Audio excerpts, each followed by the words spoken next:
ഇതൊരവസ്ഥ ഇനി ആർക്കും വരരുത്. ഇനി പറയാൻ വാക്കുകളൊന്നുമില്ല.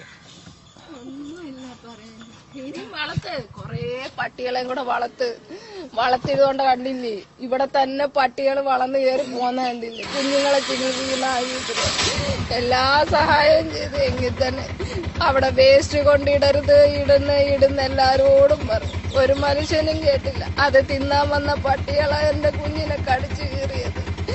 ഞാന് ഓട്ടിച്ചു വിട്ട പട്ടിയാ എന്റെ കുഞ്ഞിനെ കടിച്ചു കീറിയത്. എനിക്കിപ്പോ ഞാൻ ഓടിച്ചെല്ലുമ്പോ എന്റെ കുഞ്ഞിനെ കടിച്ചു വലിക്കുമായിരുന്നു.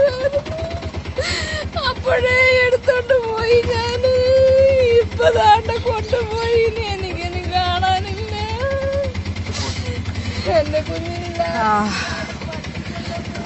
ഏറ്റവും ദാരുണമായ ഒരു സാഹചര്യമാണ് നമ്മളിപ്പോൾ കാണുന്നത്. ആ മാതാപിതാക്കൾ കുഞ്ഞിന്റെ മൃതദേഹവുമായിട്ട് മടങ്ങുന്ന കാഴ്ചയാണ്. 7 വയസ്സ് മാത്രം പ്രായമുണ്ടായിരുന്ന 2ാം ക്ലാസ്സിൽ പഠിക്കുന്ന കുഞ്ഞ്, വീട്ടിൽ അവധിക്കാലം ആഘോഷിച്ചുകൊണ്ടിരിക്കുന്ന ആ കുഞ്ഞ് തെരുവ് നായ്ക്കളുടെ കടിയേറ്റ് ദാരുണമായിട്ട്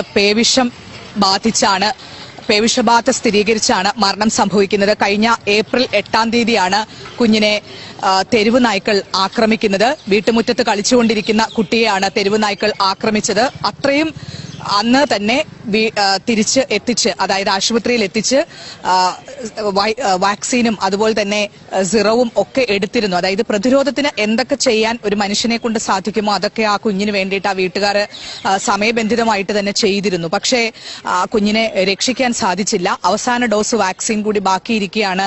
മെയ് 6-ാം തീയതി അവസാന ഡോസ് വാക്സിൻ കൂടി എടുക്കേണ്ടതുണ്ടായിരുന്നു. അത് ബാക്കിയുള്ളപ്പോഴാണ് ആ കുഞ്ഞിന് പനി ബാധിക്കുന്നത്. തുടർന്ന് അപ്പോഴും അവർ വിചാരിക്കുന്നില്ല കുഞ്ഞിന് പേവിഷബാധയാണ് എന്നുള്ളത്. സാധാരണ പനിയാണ് എന്ന് കരുതി ചികിത്സിക്കുന്നു.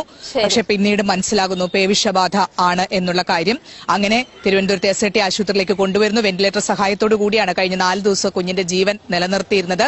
അതിദാരുണം എന്ന് മാത്രമേ വിശേഷിപ്പിക്കാൻ സാധിക്കുകയുള്ളൂ. ആ അമ്മയുടെ കണ്ണീര് അത്രത്തോളം നമ്മളെ എല്ലാവരെയും പിടിച്ചുലയ്ക്കുന്ന പറഞ്ഞതുപോലെ തന്നെ ആ അമ്മയുടെ കണ്ണുനീര് കണ്ടുകൊണ്ട് നിൽക്കാൻ വേണ്ടി കഴിയുന്നതല്ല. സംസ്ഥാനത്ത് വീണ്ടും ഒരു പേവിഷബാധ മരണം കൂടെ സ്ഥിരീകരിച്ചിരിക്കുകയാണ്.